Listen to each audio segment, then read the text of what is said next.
Welkom, mijn naam is Martin Visser, financieel journalist. U gaat zo kijken naar een lezing van Henrik Enderlein, een vooraanstaand Duitse econoom, over het vervolmaken van de eurozone. Wat moeten we doen na de crisis? Wat zijn de lessen van de eurocrisis? En hoe zorgen we dat het schip van de euro drijvend blijft? En dat in de tijd dat er veel sceptisch is, veel kritiek op de euro. Het is volledig Engelstalig, het is een glashelder verhaal van Enderlein en ik ga in debat met hem en het publiek. Veel plezier met het kijken. Tonight, I'm very pleased to welcome Professor Henrik Enderlein, who is Professor of Political Economy at the Hertie School of Governance in Berlin and is also the director of the Jacques Delors Notre Europe Institute in Berlin, who is going to talk about completing the euro. And let me start with a very stark remark. I think in the current institutional setup of the euro, that single currency is not going to survive in the long run. The euro, as I will argue throughout tonight, is probably not sufficiently solid or prepared to survive another big crisis of the kind we have seen. When you are with your ship on the sea and there is a massive storm and you repair your ship in the storm in order to prevent it from sinking and the storm has gone away, the first thing you do is you go back to harbor, you check the ship and you refurbish it fundamentally if necessary. This is not what we do in the European Union. We actually stay on the sea and say, you know, those quick fixes are very nice. They will help us also in the next storm. And I think that's not the right way to look at this. Europe's economies are still extremely vulnerable. Real GDP, so the level of wealth in the economy in many countries and in the euro area average is still below 2008 levels. So we're heading towards a lost decade in terms of growth. And you know all what this has triggered: crisis fatigue, reform fatigue, and a lot of political fatigue in many countries. I will come back to the rise of populism later in this talk. And at the same time, there is this need to reform, to invest, and we have three interacting dangers today. The first one is we have too high debt levels and too low investment rates. There is a reform gap, but also a distrust between EU member states, and we see waning EU legitimacy. And all this taken together is obviously putting that whole single currency endeavor into a quite difficult situation. So let me start out my talk by looking back. So this section is previously on euro area crisis. So what happened before? I would like to start with something that's not so much used any longer, not even in the political economy or political science, but it's important to keep it in mind. I would like to put the euro and the euro era crisis into a broader context. And that broader context is nothing less than this neo-functional logic of integration. What do I talk about? Well, Europe is based on a very simple sequence of initiatives or ideas that all spill over into the next. There was the war in Europe, and then there was this very early idea to say, through economic integration, we get peace. If you want economic integration, you need open borders. And the whole questioning of Schengen is in that point here. If you have open borders, you also need a single market. But if you have a single market, you need monetary integration. You need a single currency. But if you have monetary integration in the single currency, you actually need political integration, and this eventually will then lead to something like peace. That's the broader scheme of things, which in this crisis, I think, is very often forgotten. And what's also often forgotten is that there is an institutional logic, that spillover logic, which is behind, which actually tells you that certain EU actors or institutions, in particular the Commission, play key roles in moving forward this integration. And the role of the ECB today is clearly one where we see another spillover taking place. So it's important for me to highlight this because neither the single market nor the single currency are goals in themselves. They're necessary steps in a much broader political project. And many economists, if you ask them, will tell you the euro was not an economic project, but a political project, actually in that larger scheme of things. And it's important to start with this because we need to understand better, I think, the relationship between the single market and the single currency. And it's very important if you want to repair the euro to see how it's connected to the single market. You know the single market is based on those four freedoms: freedom of free movement of goods, capital, services, and people. And the Commission is the watchdog standing behind and making sure there is a level playing field between euro area countries. So they regulated from chocolate to apples to banks, everything, simply, and I think this can be justified. It's not only silly, because it's clear, if in one country you want to sell a certain good and you want also to sell it in another good, you need to agree on the standards, the regulations behind. This is, by the way, what we're trying to do with the US right now with TTIP. It's very similar. Europe did this in the 1980s and 90s. But what people then figured out is obviously you have a commission there regulating standards, you have a competition watchdog, but the easiest way to gain a competitive advantage in Europe was simply to devalue your currency. And if you devalue your currency by 10%, then you clearly can sell the same car for 10% lower in the price and thereby actually lead the entire single market ad absurdum, because it cannot function if you have this possibility to devalue your exchange rate. And so the logic of this, the main spillover in what I've said so far from the single market is obviously the single currency. And the objective was to say, we need a single currency, we need a single central bank, and we need this economic and monetary union, as it was called. The problem of EMU right from the beginning was it was never an economic and monetary union. It was always only a monetary union, with very little interaction in economic areas among the member states. I'll come back to this. I sometimes like to call this minimalist monetary union because this E in EMU is missing. We have no economic union. There is far too little convergence. And again, it's important to put this into context. Otherwise, it's very hard, in my view, to understand the crisis. And what happened in the crisis? And how should this understanding of the crisis then help us understand where to move next? This is my big second point in this presentation. I think what's clearly often misunderstood in this crisis is that it is portrayed as a debt crisis. The euro crisis, in my view, is not a debt crisis. It's something which is much deeper, much more structural. And I would like you to embark with me on some kind of thought experiment to understand which kind of crisis trigger there was in the background. And to me, the key problem of what was going on in Europe is really, I sometimes label this the ECB's one-size-fits-none problem. And you'll understand what I mean by this. Let's try to see what a single currency or a single monetary policy actually does.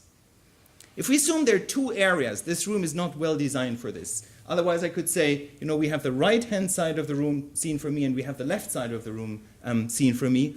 Imagine there are two countries, and one side of the room has a 4% inflation rate, and the other side has a 0% inflation rate. Okay? And you form a monetary union. Then obviously the average inflation rate in that monetary union is 2%. And what would the European Central Bank do?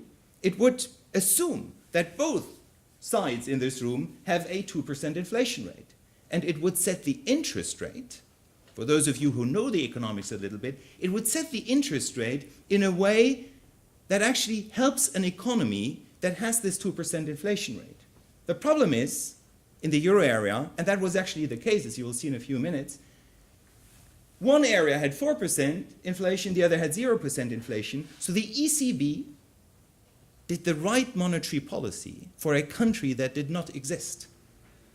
There was a virtual kind of business cycle the ECB tried to focus upon. And why was that bad? Well, it contributed to the emergence of massive imbalances. And you can understand why.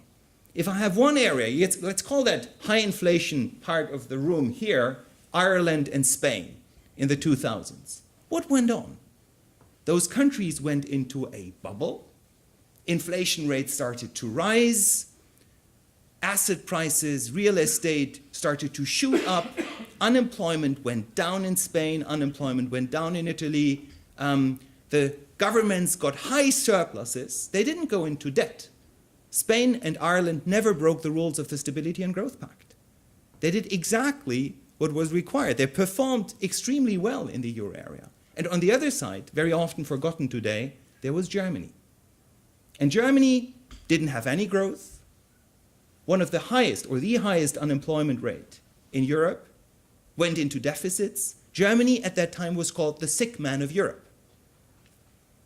And the problem of that setup was that the ECB, with its targeting that virtual middle, actually pushed the boom countries even further in the boom because interest rates did not rise sufficiently high to slow down the Irish and Spanish economy, but at the same time, the interest rates were too high for Germany, and so Germany went deeper and deeper and deeper into that fundamental crisis.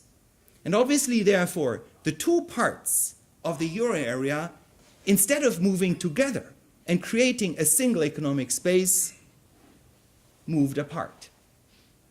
And that is very important in the understanding of the crisis, because not only did the ECB's unique interest rate aggravate the problem, but there were no channels to readjust between those two regions and actually help them to come together again.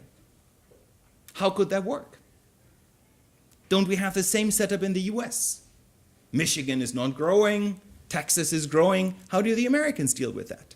Well, there are 3 or 4 channels in the US that actually help those regions then to come closer together again. One is a single budget at the federal level, which is, if my Michigan side is not growing at all and not producing any taxes, but Texas is putting a lot of tax money into the common pot, then the federal government is not stopping its investments in Michigan, and thereby, indirectly, it channels money from Texas to Michigan. We don't have that in the European Union. Think about the unemployment insurance. If Texas has no unemployed person and everyone is unemployed in Michigan, what happens? Well, Texans pay. It's not entirely true in the US system because some of this is state-based, but just for the purpose of understanding what's going on, let me simplify. If all Texans pay into the common unemployment insurance, but all people from Michigan receive the unemployment benefits, then this is actually taking some steam out of the Texan economy, but putting some steam into the Michigan economy, thereby bringing those two blocks together. We don't have that in the European Union. Second point. Third point. Labor migration. It's an overestimated feature of the US economy, but still, if no one is unemployed in one area, then people move into that area because the labor market shows some shortages. And this is another channel of adjustment. The fourth channel, very often, again, misunderstood or not quoted, is the financial market. In the US, there is a single stock market system. Everyone can invest in the same companies. In Europe, we technically have that. But if you look at the way banks, actors finance the economies, we really have a totally fragmented financial market and economy in the euro area. And so the consequence of this is that instead of seeing convergence in the early years of the euro area, we saw the exact opposite, total divergence. And this is just unit labor costs. So this cost measure of labor in different European countries, and what you can see here is that in 2007, right before the crisis erupted, the orange line down here is Germany. So German labor costs did not rise at all. German wages, put in different words, did not rise during this crisis time. Where did wages go up? In Ireland, in Spain, the yellow and the green line. And this is even compressing the picture, which in some sectors was much starker than that. So we saw wage differences of 100 to 140 between Germany and Greece. And this is this point in time where anecdotally we can say some German apple juice was sold in supermarkets in Athens because it had become cheaper than Greek apple juice. And obviously a large ingredient is here in the differential of the wage costs between the different sectors. And that's a key ingredient to understanding what happened in the euro area crisis. Because there was no way to bring these two blocks back together again and create convergence. What could have been done? Well, we could have tried to continue on this path towards more convergence, but it did not take place. This is a summary measure of convergence which I put together with a number of colleagues, and you can see the different periods in the European integration project. So there was a first period from the 1970s until the start of the single market, where there was basically no convergence taking place. But then we saw, with the single market and with the Maastricht Treaty and the aim to adopt the euro, we saw countries trying to actually converge in their business cycles, in their economic exchanges. But once the euro got introduced, we have actually seen this type of decline in convergence again, which is clearly detrimental to the European Union project. What could have been done in order to prevent this? Well, economists have this concept which is called the real exchange rate channel, and I'm not going to bother you with economic theories. The idea is very simple. If different economies share the same market and produce similar goods, then a price difference will immediately be brought back to some kind of competition, through some kind of competition channel, and equate those balances. So we would never see this type of divergence if those economies were totally integrated and we had this real exchange rate channel working. We didn't have that in the European Union. What we would need to have is a really functioning single market, a fully integrated economic union, so that those channels can actually operate. We could also have used national policies to stabilize, so actually take steam out of the Irish or Spanish economy and help Germany to come back during that crisis period, but that would have required more European Union control or coordination, and it's obviously not something member states wanted to do. They wanted to conduct their own economic policies. We could have had rebalancing through redistribution, simply transfers, that common budget, which not only in this country, but in particular in the country I'm coming from, that small neighboring country of the Netherlands called Germany, how hesitant people are with regard to transfers. And obviously nothing happened, and the result was the crisis. We saw a total collapse of the boom countries, even those with low debt. Again, let me repeat. Ireland and Spain didn't have a debt problem. Greece had, that's true. Portugal had a debt problem, but that was not the root cause of the crisis. To me, the root cause is really that divergence in economic policies. And capital pulled back. If you are on the low growth side of economic and monetary union and want to have returns, where do you invest your money? Well, Germans invested their money in Ireland, Spain, and Greece. And so when they collapsed, there was the choice between pest and cholera. You either lose your money or you bail them out. And this is exactly what we saw. We also then had this idea, once you don't believe countries can rescue themselves, then you actually start to speculate against them. This is something Paul de Grauwe, friend and colleague, calls a self-fulfilling fiscal crisis. And the ingredients for that once-in-a-lifetime regional crisis were all put together, and we went into those now 6 years of a fundamental euro area crisis. The way I like to conceptualize what could have been done and how we should think about the euro is in this chart here. And it's a trilemma. Those of you who are in social sciences know trilemmata. The world is full of trilemmata, we just don't know it. This trilemma here shows you something which I like to use to explain how to think conceptually about the European Union. So we basically, when looking at this, say there are 2 of those 3 corners of the triangle we can combine, but we have to give up the third. Okay? And in what I've told so far, I think this should become relatively clear and straightforward. So you have three goals. The first goal is you want a national conduct of economic policies. So we created monetary union, but we didn't want to give up the control over our national budget, structural reforms, etc., etc. National conduct of economic policies. This is up here, okay? Then we want crisis prevention. We want to avoid this divergence context, which I outlined up to now. Second point, we want to avoid this. And third, something very dear again to Germans or to other countries in the north, we don't want to stabilize through transfers without having the possibility to control what's happening with that money. Moral hazard. We want to avoid moral hazard. And now the idea is, logically, it's very hard to combine all three. Why? Well, if we combine the national conduct of economic policies and we don't have any transfers, then we are actually in the original Maastricht Treaty framework. We don't have we have a no bailout rule. We don't have the right to give money to countries. And we combine this. What did we give up? Well, actually, we ran quite logically in total divergence and therefore into a crisis. Now you can say, how do you, if you want to have this here, you can either combine it with this here, to which I'll come in a second, or you can say you keep the national conduct of economic policies, but you avoid the crisis through transfers. What happens then? Well, you give up this idea of not having moral hazard.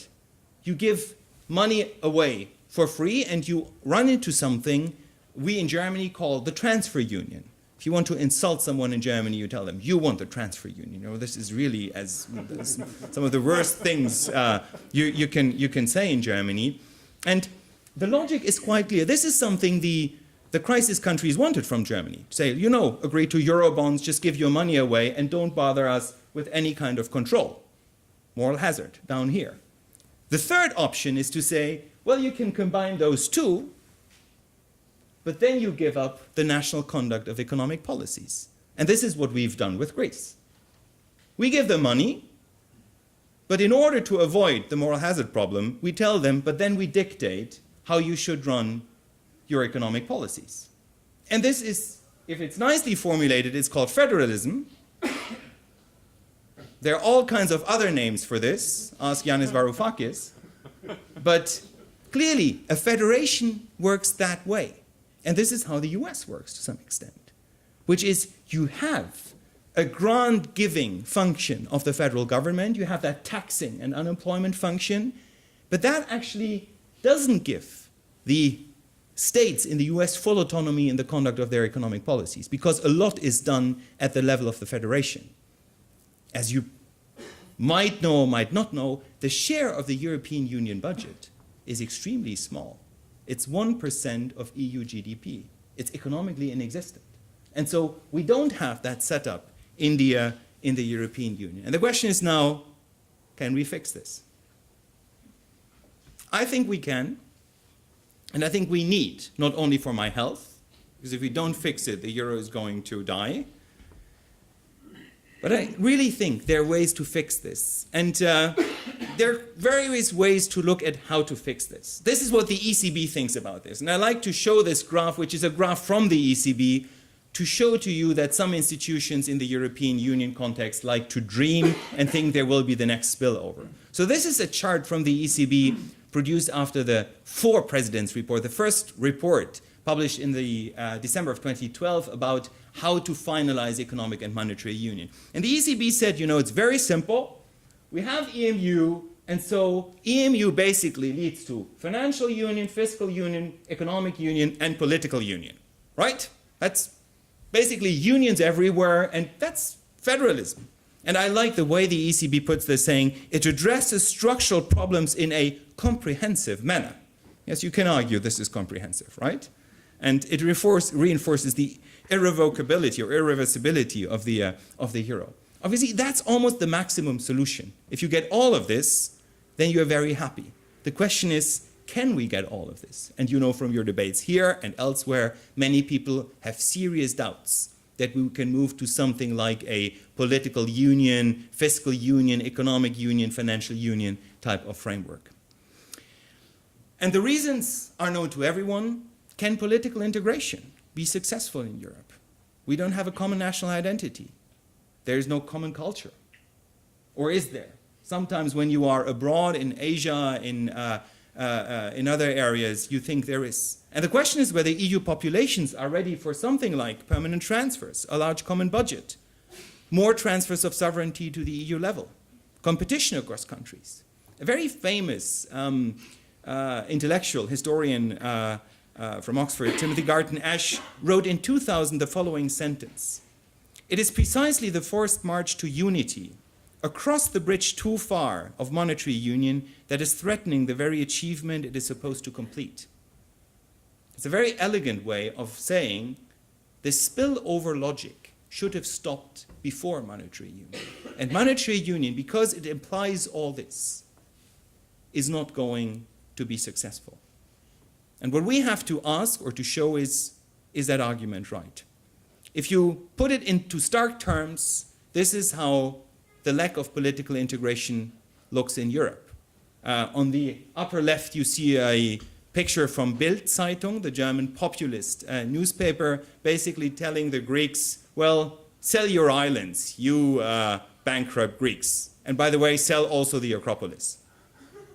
And the reaction from a Greek newspaper is what you see on the bottom right here, which is the deepest type of cultural and historic conflict you can have. And what we saw in the last summer, obviously, was a way to actually push this almost to the extremes. So I think the question whether we can have a political unity has to be asked.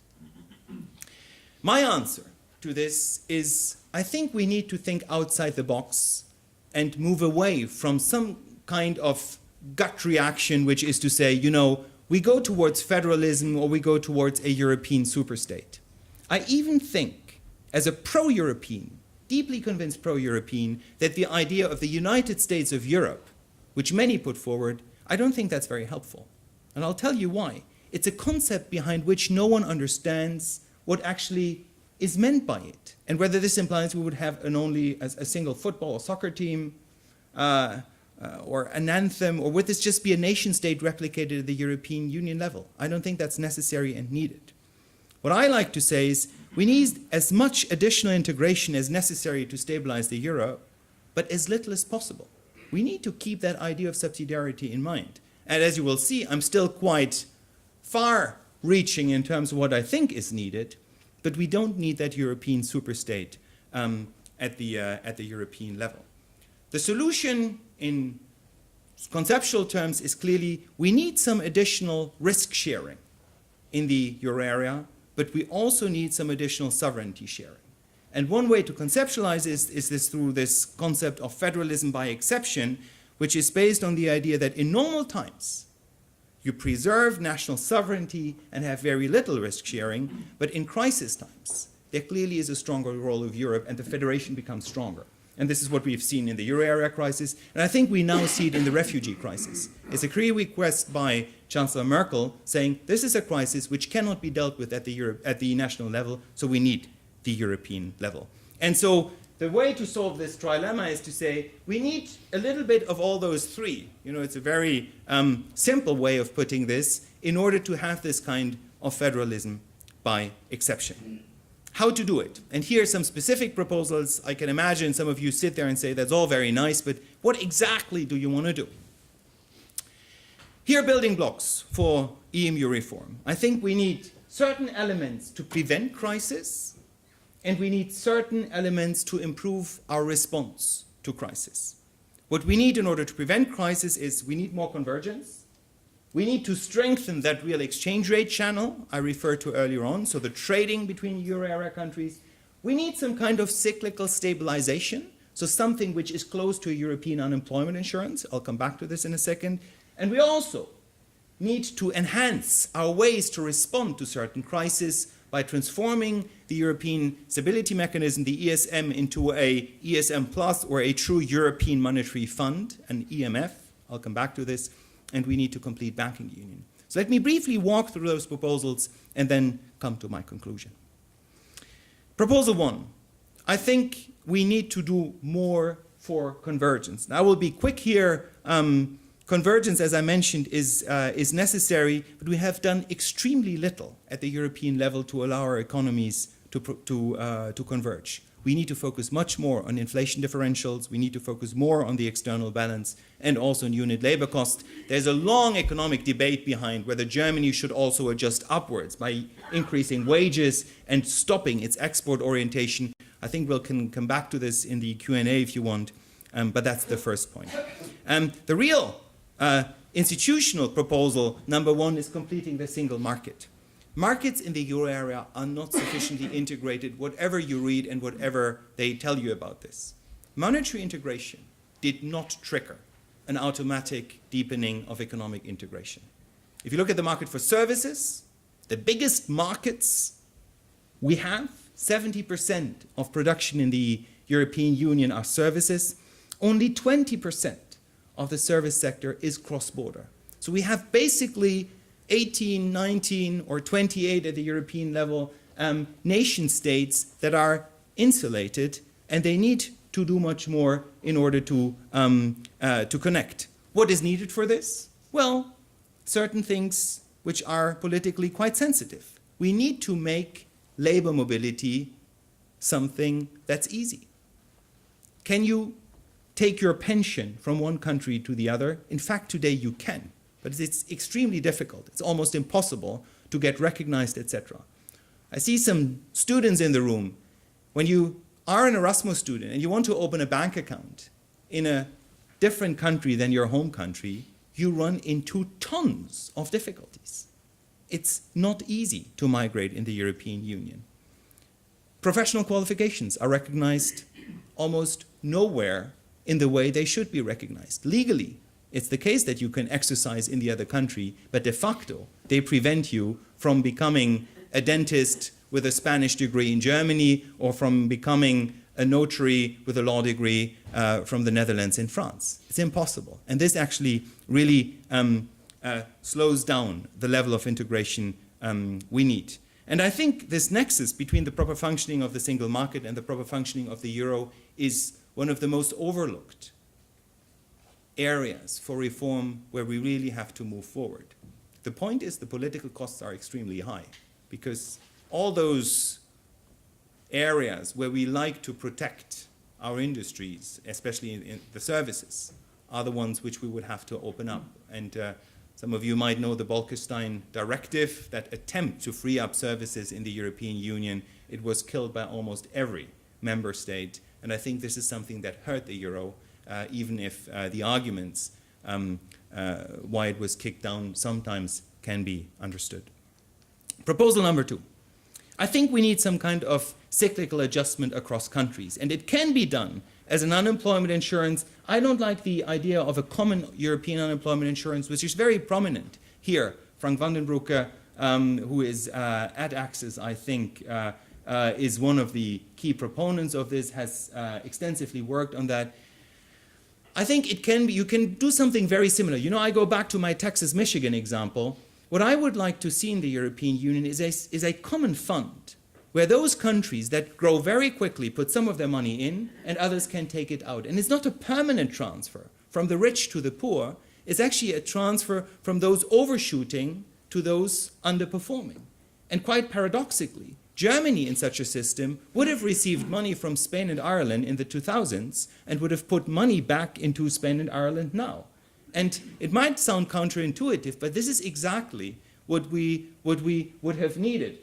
Those are the figures for Germany. We simulated this. I did a research project simulating such a scheme, and you can see up here those gray bars, how much Germany would have received and how much they would have put in. And you see it nicely follows that cycle of Germany. It's the same as if we shared some kind of common unemployment insurance or common budget. I don't stay on this very long. Again, we can come back.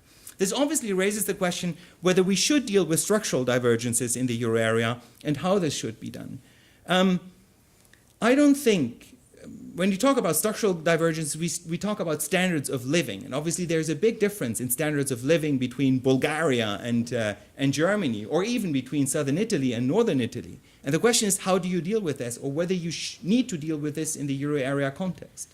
My response is, I don't think we don't need to do that much in this field. The euro could probably function, even with stark structural divergences for political reasons. You might like to compensate poorer people and get them to a higher level, but it's not necessary for the euro to function. And we have tools for this. We have the EU budget. We can involve the European Parliament.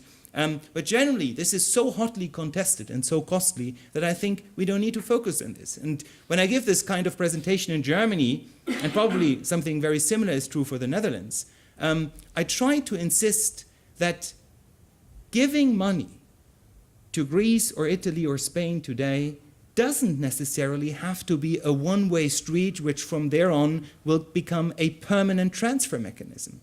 If what I have here is right for Germany, then in the next crisis, if it's well designed, well, the Netherlands and Germany would get money from those countries, and so it would balance out.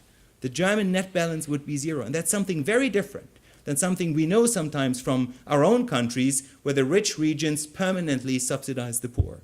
And while, again, you might want to have that in Europe, it's a political decision, you don't need to have it for the euro to function. I'll skip that. Proposal number 3 is, I think we need to work on the representation and the coordination of economic policies at the euro area level. There's one principle, and that principle is we should give assistance to countries in crisis, but against strict conditionality. And the key problem we faced in this crisis is that the conditionality was not well developed, well controlled, and well designed. The entire conflict last year with Greece was one about not knowing how far you could go, what the threat was, what the conditionality implied, and how far you could push that thing.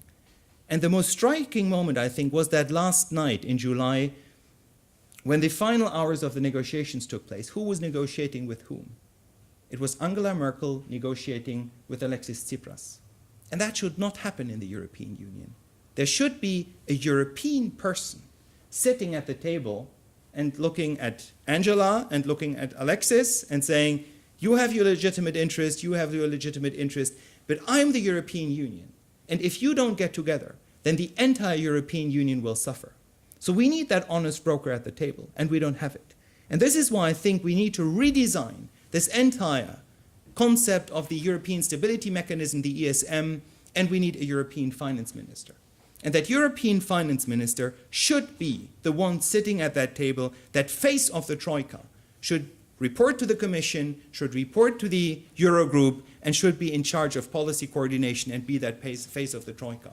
And that person should also be in charge of that European Monetary Fund. We have a long proposal, you can read about this if you want to, where we basically argue that European Monetary Fund should give easy financing for small amounts. If a country runs into a liquidity crisis, you should have easy access to money. But then there should be a stepwise transfer of sovereignty to that institution if you don't comply. And this is in fact what we did with Greece. There was a stepwise transfer of sovereignty, but in a very uncoordinated, non-transparent way. And on top of this, without any democratic control. Who controls the Troika? No one. And so we need a way to bring the European Parliament in, to bring politics into this type of necessary stepwise transfer of sovereignty in a crisis context. I have a slide which I don't know whether you can read and understand in all details from where you're sitting. But the idea would really be, just you can read the paper which is behind. There would be this finance minister who would be in charge of the European Monetary Fund, who would be in charge of economic and fiscal policy coordination, and also have a small European investment budget to actually give carrots to countries that provide reform.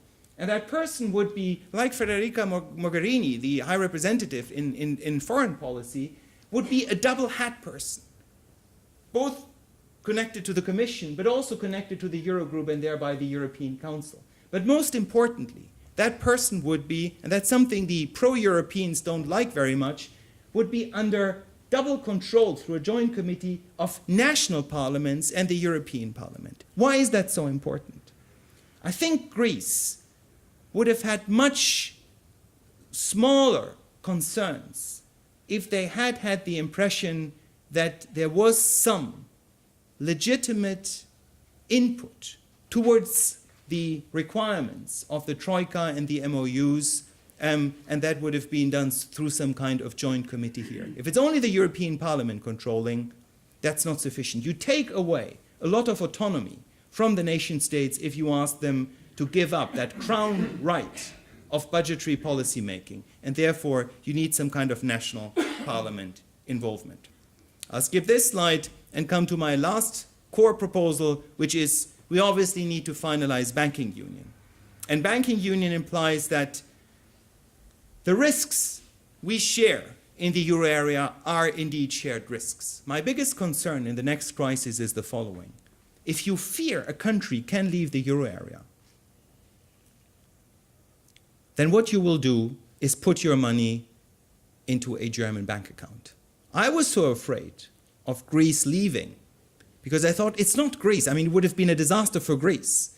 But even if we can contain all the immediate contagions, what you really have as a consequence is that in the moment you open the door in a monetary union for exit, it's only a matter of time until the next country leaves. And if you are in Italy and you know, there's no possibility my country can leave, you sleep well. If you know the door is open, then the next morning, perhaps not the next morning, but 3 months down the road, 6 months down the road, you'd say, I'd rather put my money into a German bank account, because if Italy leaves, I'm fine. And if everyone does that, that triggers a downward spiral in the deposits of those crisis countries, and it pulls the European Union apart. The only way to stop this is to have some kind of real banking union, not only with a single supervisory mechanism, which we have now, but also with some kind of joint deposit insurance scheme, where it basically doesn't matter whether you have your money in an Italian or German bank account, and that would clearly strengthen the system. I would like to come to the conclusion and some outlook of where we are today. I think EMU today has 5 problems, and they all need to be fixed together. As I mentioned, growth and employment are still too low, and the effect is that the political costs of crisis are still rising, and the rise of populism everywhere. There are very different types of populism. Perhaps we come back to this in Q&A. There is right-wing populism, there's right-wing sovereignism, as in France, there is skepticism about Europe, as in Poland, Hungary, or the UK, and then there is left-wing Euroscepticism, as we've seen with Podemos and to some extent Syriza. But the political costs of this crisis are still rising, and this means this crisis is not over. Second, debt is still too high, and this means that we cannot help our economies to grow right now because we don't know where to take the money from. The economists would say the fiscal stance is neutral or contractionary, which is not what you would want to have. Investments are still too low. We have sluggish demand and a reduction of what is called potential growth, so the capacity to grow. And the single market, as I mentioned, is not completed.